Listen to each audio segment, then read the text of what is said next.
यहाँ पर 4 ऑप्शन दिया गया है। ए ऑप्शन है आगमनात्मक, सी ऑप्शन है निगमनात्मक, सी ऑप्शन है व्यवहारिक तर्क, डी ऑप्शन है किसी तर्क का उपयोग नहीं करते हैं। तो इसका राइट ऑप्शन क्या होगा? इसका राइट ऑप्शन हो जाएगा सी ऑप्शन। ठीक है, जो निर्जात कार्य प्रणाली वेत्ताओं हैं, यह जो है किस तर्क का उपयोग करते हैं, या जो है व्यवहारिक तर्क का उपयोग करते हैं।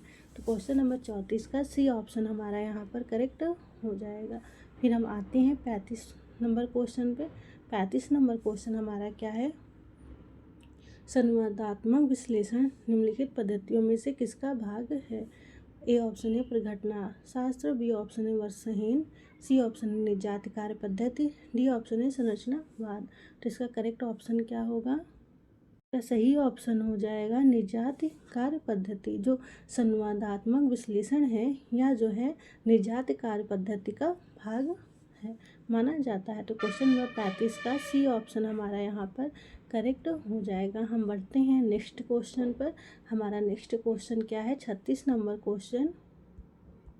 आधुनिक समाज में आत्म या स्व उसी प्रकार से पवित्र वस्तु बन जाता है जैसे कि प्राचीन समाजों के सामूहिक प्रतीक या विचार किसने प्रतिपादित किया है? हम ऑप्शन देखते हैं। ए ऑप्शन है वेबर, बी ऑप्शन है दुर्खीम, सी ऑप्शन है मीड, डी ऑप्शन है गॉफमैन। तो इसका करेक्ट ऑप्शन क्या होगा? जो आधुनिक समाज है इसमें आत्म या स्व उसी प्रकार से पवित्र वस्तु बन जाता है जैसे कि प्राचीन समाजों में सामूहिक प्रतीक। तो यह विचार प्रतिपादित किया है मीड महोदय ने।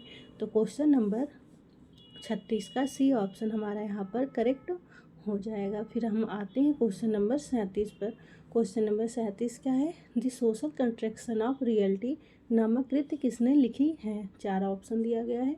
ए ऑप्शन है Peter L Berger, B option है थॉमस लकमैन, सी ऑप्शन है बर्गर तथा लकमैन दोनों, डी ऑप्शन है उपयुक्त में से कोई नहीं। तो इसका करेक्ट ऑप्शन क्या होगा?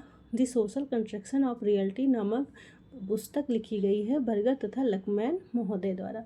तो क्वेश्चन नंबर 37 का सी ऑप्शन हमारा यहाँ पर करेक्ट हो जाएगा।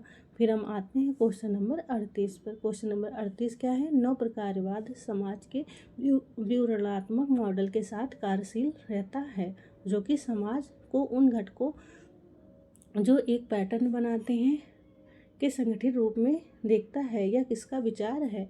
ए ऑप्शन है कोलोमी, टी ऑप्शन है पार्सन्स, बी ऑप्शन है जे अलेक्जेंडर, डी ऑप्शन है आर के मर्टन।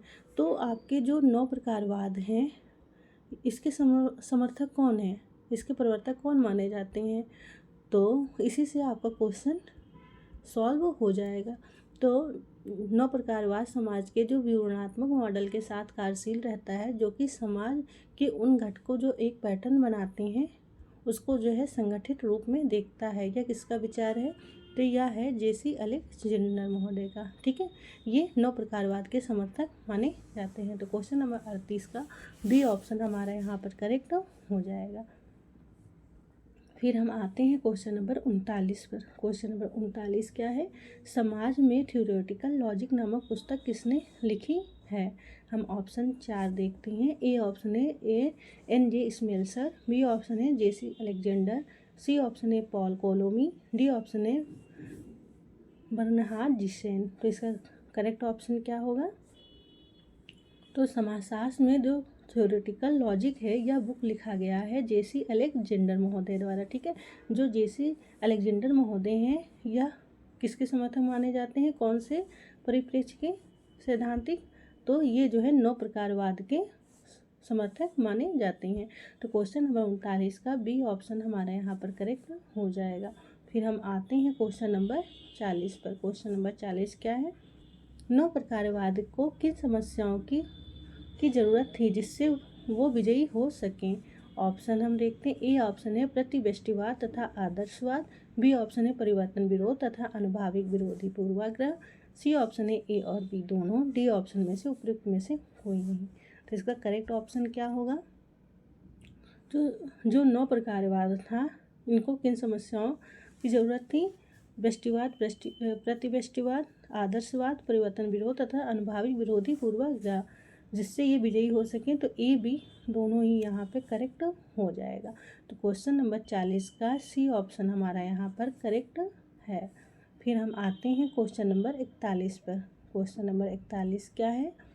सिद्धांत वादियों के समीक्षात्मक संप्रदाय आर्थिक निश्चयवाद तथा सामाजिक जीवन के अन्य पहलुओं का असंतुलन किस प्रकार ठीक करता है? हम ऑप्शन देखते हैं। 4 ऑप्शन है। ए ऑप्शन है आर्थिक तथा सामाजिक क्षेत्र पर ध्यान केंद्रित करके, बी ऑप्शन है आर्थिक तथा ऐतिहासिक क्षेत्र पर ध्यान केंद्रित करके, सी ऑप्शन है आर्थिक तथा सांस्कृतिक क्षेत्रों पर ध्यान केंद्रित करके, डी ऑप्शन है आर्थिक तथा उत्पादक क्षेत्र पर ध्यान केंद्रित करके। तो इसका करेक्ट ऑप्शन क्या होगा? करेक्ट ऑप्शन हो जाएगा सी ऑप्शन, आर्थिक तथा सांस्कृतिक क्षेत्रों पर ध्यान केंद्रित करके जो है, जो आर्थिक निश्चयवाद तथा सामाजिक जीवन के पहलुओं का असंतुलन है उसे ठीक किया जा सकता है। ठीक है, समीक्षात्मक संप्रदाय द्वारा जो है ऐसा मानना है कि जो आर्थिक निश्चयवाद तथा सामाजिक जीवन के अन्य पहलुओं के बीच जो असंतुलन है इसे जो है आर्थिक तथा सांस्कृतिक क्षेत्रों पर ध्यान केंद्रित करके ठीक किया जा सकता है। तो क्वेश्चन नंबर 41 का सी ऑप्शन हमारा यहाँ पर करेक्ट हो जाएगा। फिर हम चलते हैं नेक्स्ट क्वेश्चन पर। हमारा अगला क्वेश्चन क्या है? मार्क्सवादी के अनुसार किस प्रकार किसी भी सामाजिक परिवर्तन के विरुद्ध तर्क वितर्क करने का मानव स्वभाव के बारे में किन विचारों का बहुधा उपयोग किया गया है? हम ऑप्शन देखते हैं। ए ऑप्शन है हमारा स्वाभाविक लोभ तथा हमारे प्राकृतिक लैंगिक प्राकृतिक प्रवृत्ति, बी ऑप्शन है हिंसा की हमारी प्राकृतिक प्रवृत्ति, सी ऑप्शन है ए और बी दोनों, डी ऑप्शन है उपयुक्त में से कोई नहीं। तो इसका करेक्ट ऑप्शन क्या होगा?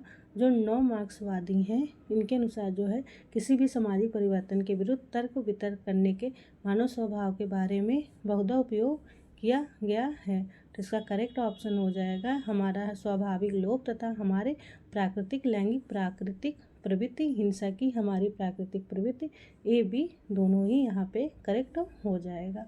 ठीक है, तो क्वेश्चन नंबर 42 का सी ऑप्शन हमारा यहाँ पर करेक्ट हो जाएगा। और 9 मार्क्सवादी के समर्थक कौन है? तो 9 मार्क्सवाद के समर्थक हैं अल्थह्यूजर महोदय। ठीक है, और 9 प्रकारवाद के कौन है? जेसी अलेक्जेंडर महोदय। तो क्वेश्चन नंबर 42 का सी ऑप्शन हमारा यहाँ पर करेक्ट हो जाएगा। फिर हम आते हैं क्वेश्चन नंबर 43 पर। मोस्ट इम्पॉर्टेंट क्वेश्चन, निम्नलिखित में से किसने संरचना को सामाजिक दुनिया का मॉडल समझा है और उसे संरचनावादियों में वास्तविकता नहीं समझता है? तो इसका करेक्ट ऑप्शन क्या होगा? ए ऑप्शन है लेवी स्ट्रॉस, बी ऑप्शन है फ्रॉयड, सी ऑप्शन है मार्क्स, डी ऑप्शन है लेमर्ट। तो इसका करेक्ट ऑप्शन क्या होगा? ए ऑप्शन लेवी स्ट्रॉस महोदय। ठीक है, जो लेवी स्ट्रॉस महोदय हैं इन्होंने इनके अकॉर्डिंग जो है संरचना को सामाजिक दुनिया का मॉडल समझा जाता है और उसे संरचनावादियों में वास्तविकता नहीं समझता है। तो क्वेश्चन नंबर 43 का ए ऑप्शन यहाँ पर करेक्ट हो जाएगा। ठीक है, सारे थिंकर्स के अपने अपने विचार हैं। फिर हम आते हैं क्वेश्चन नंबर 44 पर। निम्न में से कौन अपनी डिसकंस्ट्रक्शन की अवधारणा में भाषा को अव्यवस्थित तथा अस्थिर समझता है? ए ऑप्शन है डेरिडा, बी ऑप्शन है गॉडलियर, सी ऑप्शन है फूको, डी ऑप्शन है लेमर। तो इसका करेक्ट ऑप्शन क्या होगा? इसका करेक्ट ऑप्शन हो जाएगा ए ऑप्शन। ठीक है, डेरिडा। इनकी बुक है डिसकंस्ट्रक्शन और इसमें जो है और यह अवधारणा भी है डेरिडा का ही, उसमें इस कॉन्सेप्ट के अकॉर्डिंग जो भाषा को अव्यवस्थित तथा अस्थिर मानता है। तो क्वेश्चन नंबर 44 का ए ऑप्शन हमारा यहाँ पर करेक्ट हो जाएगा। फिर हम आते हैं क्वेश्चन नंबर 45 पर। क्वेश्चन नंबर 45 क्या है? उत्तर संरचनावाद के संदर्भ में किसने तर्क दिया है कि स्टेज मंच पर जो कुछ होता है वह उसी को प्रतिरूपित करता है जो वास्तविक जीवन में होता है?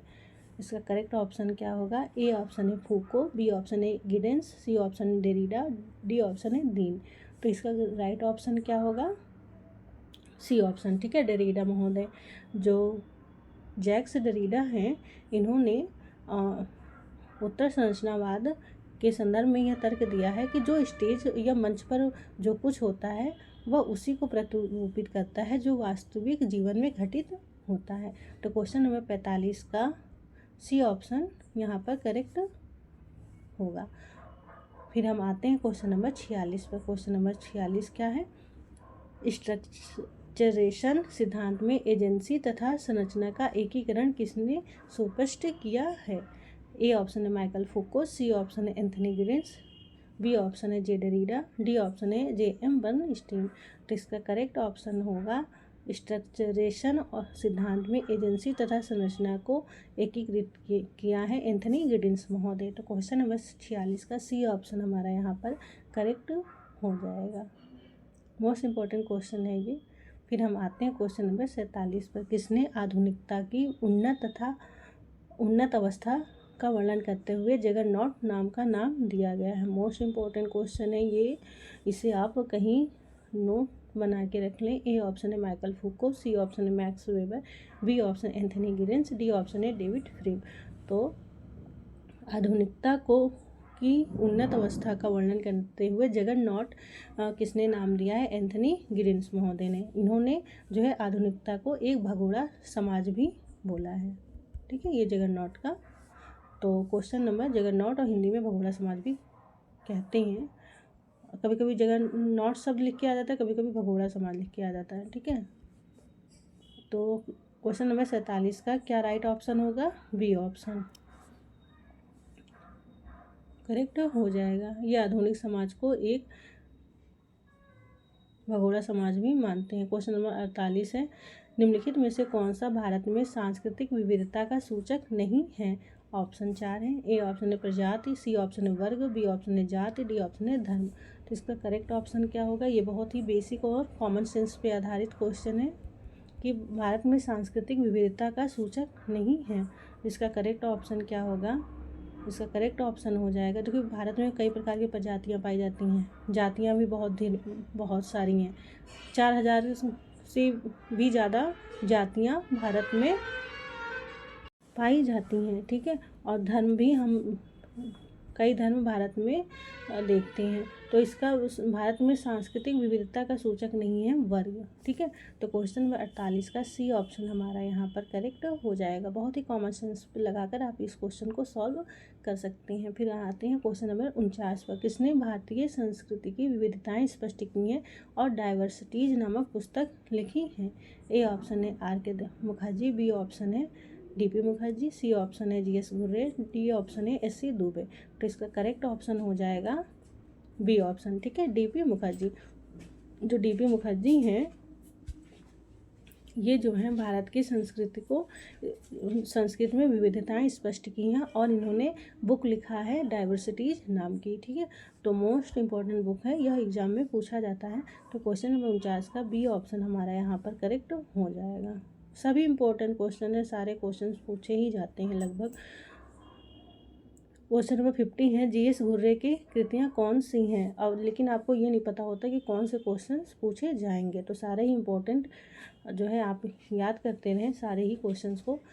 50 है, जी.एस. घुर्रे की कृतियाँ कौन सी नहीं है? तो ये 4 जो है कृतियाँ दी हुई है, पुस्तक है जो जी.एस. घुर्रे महोदय ने लिखा है। तो इनमें से एक ऐसी बुक है जो जी.एस. घुर्रे द्वारा नहीं लिखी हुई है और इससे जो है कोर्ट में हमें भरना है, तो सही करना है इसको। तो एक पहला है ट्राइबल हेरिटेज ऑफ इंडिया, दूसरा है सिटीज एंड सिविलाइजेशन, तीसरा है कल्चर एंड सोसाइटी, चौथा है इंडियन साधुज। तो जो सिटीज एंड सिविलाइजेशन है, कल्चर एंड सोसाइटी और इंडियन साधुज, ये तीनों ही बुक लिखी गई हैं किनके द्वारा? जी.एस. घुर्रे महोदय द्वारा। ठीक है, तो इसके आधार पर सेकेंड, थर्ड और फोर्थ किस ऑप्शन में है? सी ऑप्शन में। ठीक है, सेकेंड, थर्ड और फोर्थ ये तीनों बुक लिखी गई हैं जी.एस. घुर्रे द्वारा। तो इस तरह से क्वेश्चन नंबर 50 का सी ऑप्शन हमारा यहाँ पर करेक्ट हो जाएगा। और जो ये पहली बुक है, पहला book tribal heritage of India, ये बुक लिखा गया है एस.सी. दुबे महोदय द्वारा। ठीक है, आप इसे भी याद कर लें। सारे ही ऑप्शन रिकॉर्ड हो गए यहाँ पे। तो क्वेश्चन नंबर 50 का सी ऑप्शन हमारा यहाँ पर करेक्ट हो जाएगा। Cities and civilisation, culture and society, Indian Sadhu, ये बुक लिखी गई है। मोस्ट फेमस बुक ये इंडियन साधु, ये पूछा जाता है। ठीक है, ये सारे क्वेश्चन, सारी बुक जो जी.एस. घुर्रे द्वारा लिखा गया है बहुत ही मोस्ट इंपॉर्टेंट है। कभी कभी इनका जो है प्रकाशन वर्ष भी पूछ लिया जाता है जी.एस. घुर्रे महोदय का। तो इस तरह से आप सारे बुक को जी.एस. घुर्रे का याद कर लें। और जो एस.सी. दुबे का ट्राइबल हेरिटेज ऑफ इंडिया है, ये भी क्वेश्चंस मोस्ट इम्पॉर्टेंट है। तो क्वेश्चन नंबर 50 का सी ऑप्शन यहाँ पर करेक्ट हो जाएगा। फिर हम मिलते हैं नेक्स्ट वीडियो में। आप लोग जो है अपना सपोर्ट बनाए रखें और हमारे टेलीग्राम लिंक से भी जुड़े, और डिस्क्रिप्शन बॉक्स में जो है टेलीग्राम लिंक है उससे आप जुड़ सकते हैं, वहाँ से आपको नोटिफिकेशन मिलता रहेगा। और कमेंट्स करें, कोई भी अगर आपके पास क्वेश्चंस हैं, आपका जो है कमेंट्स हमारे लिए मोटिवेशन का कार्य करता है। और लाइक, सब्सक्राइब और शेयर अवश्य करें। Thanks for watching. Thank you. अपना प्यार और सपोर्ट बनाए रखें। Thank you.